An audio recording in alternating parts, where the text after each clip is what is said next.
Bugeye guys, today we're working on timing covers. I wanted to share this with you because this has come up more than once. This little breather canister is the stock breather on all 1275 engines. That's what's fit in this particular Bugeye.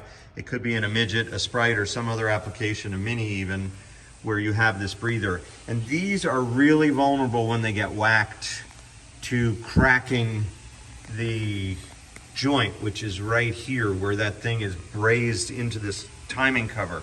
And this car was presenting with a massive front oil leak. I'll put up a picture of the underside, but we thought for all the world that it was from the seal here on the front or at the very bottom at 6 o'clock from the gasket.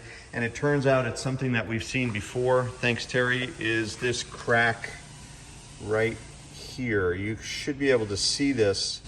This is the old cover that was leaking, the one that you were just looking at as a replacement. But they cracked at this joint, and you can see right from my fingernail to there, there's a crack on this one, and that's why it was hemorrhaging oil. So you're looking at the back side, there's the top of it.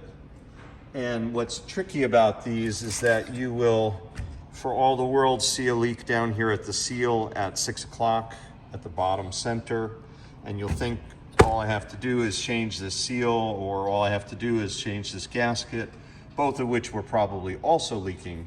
But the real problem was that was coming from here running down and convincing you that you know and you have the solution, and if you miss that, you got to do it twice. It's this joint right here that is the weakest part of this whole equation. So now that that's corrected, this particular car will be all set to go.